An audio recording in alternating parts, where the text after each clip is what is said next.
क्या तुमने कभी सोचा है कि इंसान का तकब्बुर उसे किस हद तक ले जा सकता है? तारीख में हजारों बादशाह गुजरे हैं, फतह करने वाले, जुल्म करने वाले, सोने के तख्तों पर बैठने वाले, मगर उन सब में एक शख्स ऐसा था जिसकी दीवानगी ने जमीन और आसमान के दरमियान जंग छेड़ दी थी।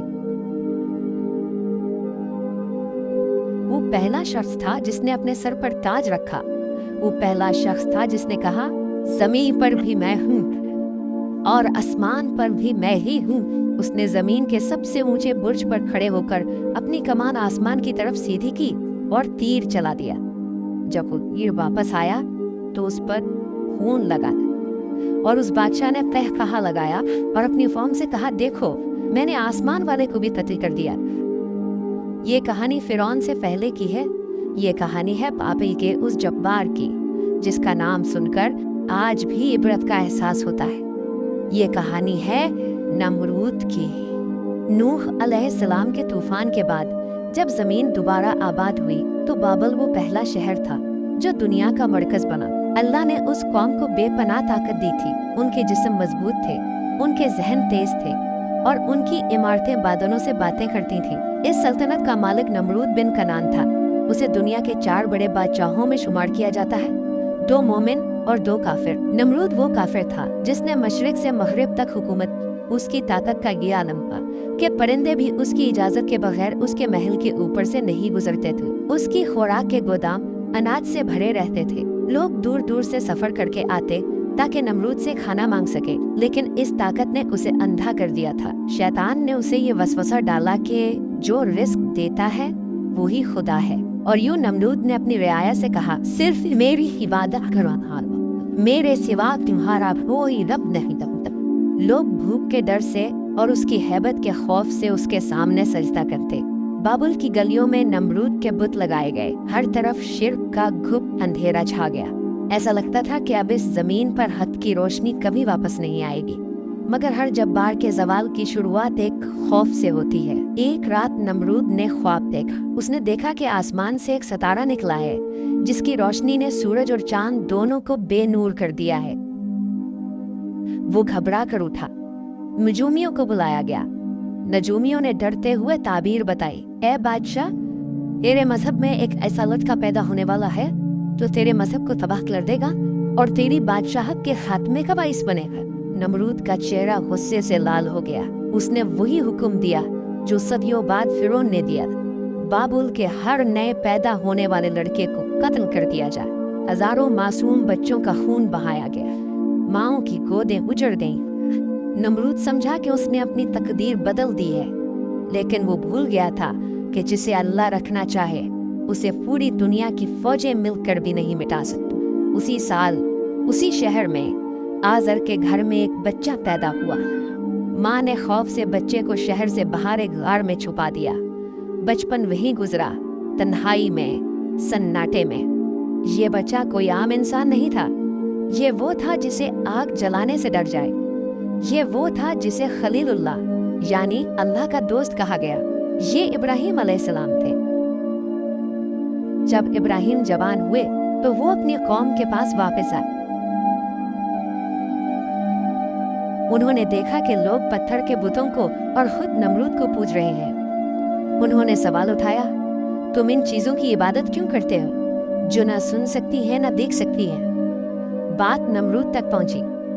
कौन है वो नौजवान जो मेरे खुदा होने का इनकार करता है? नमरूद ने इब्राहिम अलैहिस्सलाम को अपने दरबार में तलब किया। ये तारीख का सबसे बड़ा मुनाजरा था। एक तरफ वक्त का सबसे ताकतवर बादशाह और दूसरी तरफ एक अकेला नौजवान। नमरूद ने तकब्बुर से पूछा, ए इब्राहिम, अगर मैं खुदा नहीं हूँ तो कौन है तेरा रब? किसके दम से तू मुझे ललकारता है? इब्राहिम अलैहिस्सलाम ने पुरसुकून अंदाज में जवाब दिया, मेरा रब वो है जो जिंदगी देता है और मौत देता है। नमरूद ने कहकहा लगाया।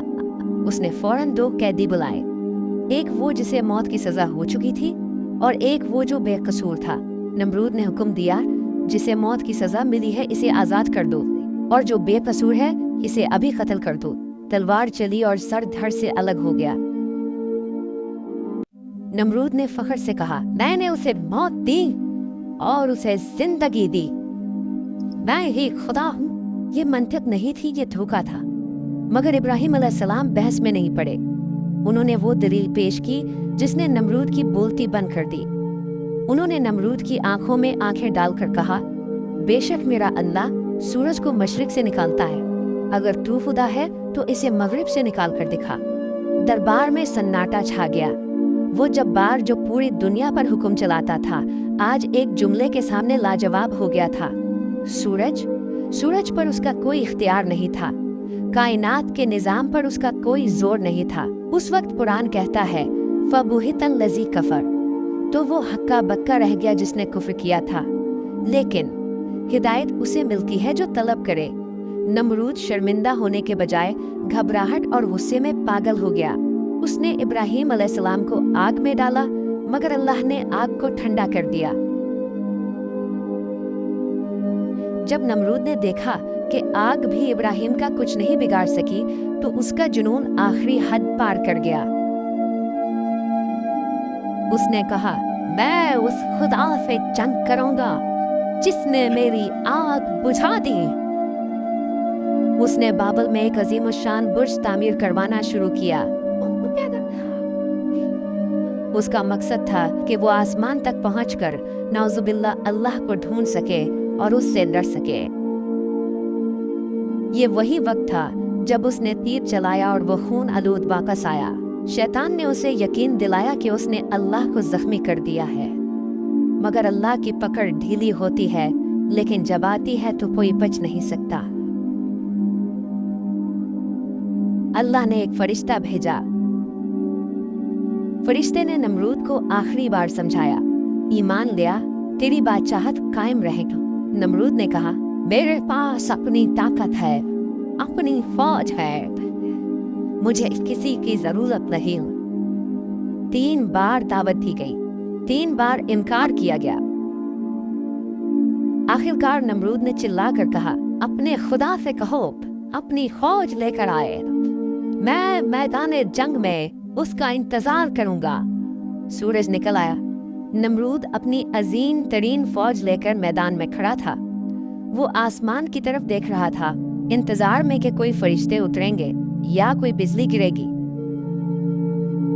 वो अपनी तलवार लहरा रहा था। तभी उफक पर एक निशानी नजर आई। दूर से एक काला बादम आता दिखाई दिया। नमरूद के सिपाही खुश हुए। उन्होंने सोचा, शायद बारिश होने वाली है या शायद ये दुश्मन का धोखा है। मगर जैसे जैसे वो बादल करीब आया, एक अजीब सी आवाज सुनाई देने लगी। वो बादल नहीं था, वो परिंदे नहीं थे, वो मच्छर थे।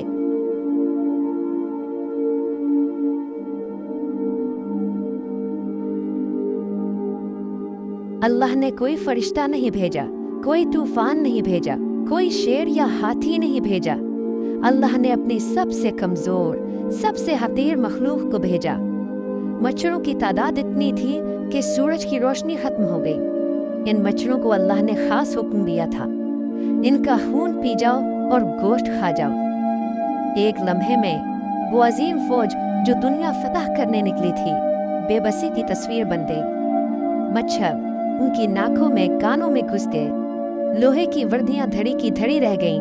देखते ही देखते मैदान में सिर्फ सफेद हड्डियों के ढेर रह गए। नमरूद जो अपने महल की तरफ भागा, वो वाहिद शख्स था जो जिंदा बचा। क्यों? ताकि वो अपनी आंखों से अपने फौज की तबाही देख सके? नहीं, बल्कि इसलिए कि अल्लाह ने उसके लिए एक अलग और भी दर्दनाक अंजाम लिखा था। सारी फौज खत्म हो गई, मगर एक मच्छर, एक लंगड़ा मच्छर जिसका एक पर टूटा हुआ था, वो नमरूद के पीछे आया। अल्लाह ने उस मच्छर को हुक्म दिया।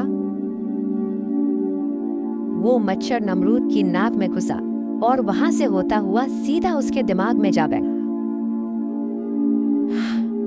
और फिर शुरू हुआ वो अजाब जिसके सामने मौत एक तोहफा लफ्ज़। वो मच्छर जब दिमाग में पड़ फड़फड़ाता या काटता तो नमरूद दर्द से पागल हो जाता। उसे ऐसा लगता जैसे हजारों हथौड़े उसके सर पर बरसाए जा रहे हैं। वो शख्स जो कहता था मैं खुदा हूं, अब वो अपने अदना गुलामों के आगे गिड़गिड़ाता था। उसे सुकून सिर्फ तब मिलता जब उसके सर पर जोर से जूते मारे जाते, जब जूता पड़ता, मच्छर डर कर रुक जाता और नमरूद को चैन आता। सोचो, जरा तसव्वुर करो, बाबिल का वो अजीम बादशाह जिसके सामने दुनिया सजदा करती थी, अब वो दरबार लगाता है तो इसलिए नहीं कि लोग उसकी तारीफ करें, बल्कि इसलिए कि लोग आए और उसके सर पर जूते मारे। जितनी जोर से जूता पड़ता, नमरूद उतनी ही दुआ देता। तारीख लिखती है कि नमरूद ने 400 साल तक तकब्बुर की हुकूमत की थी, इसलिए अल्लाह ने उसे 400 साल तक इस अजाब में मुब्तला रखा। 400 साल तक वो जूतियां खाता रहा, यहाँ तक कि उसका सर जख्मों से चूर हो गया और वो पागल होकर मर गया। नमरूद चला गया, उसकी सल्तनत मिट्टी में मिल गई, उसके महल खंडरात बन गए। लेकिन उसका किस्सा आज भी जिंदा है, एक इबरत के तौर पर, हमें ये याद दिलाने के लिए कि इंसान चाहे कितना ही ताकतवर क्यों ना हो जाए, चाहे वो चांद पर पहुंच जाए या एटम बम बना ले, चाहे वो टेक्नोलॉजी के जरिए मौत और जिंदगी के फैसले करने लगे, लेकिन जब वो मैं के नशे में अल्लाह को ललकारता है तो अल्लाह उसे तबाह करने के लिए किसी दूसरी कायनात से फौज नहीं बुलाता। वो उसे एक मामूली से वायरस से, एक छोटे से कीड़े से या उसके अपने ही दिमाग की किसी रत से हरा देता है। ताकत सिर्फ अल्लाह की है, इज्जत सिर्फ अल्लाह की है और बादशाहत सिर्फ अल्लाह की है। जो झुक गया वो बच गया, जो अकड़ गया वो टूट गया। अगर इस वाक़े ने आपके दिल पर दस्तक दी है तो कमेंट में अल्लाह अकबर लिखें ताकि हम सब मिलकर गवाह बन सकें।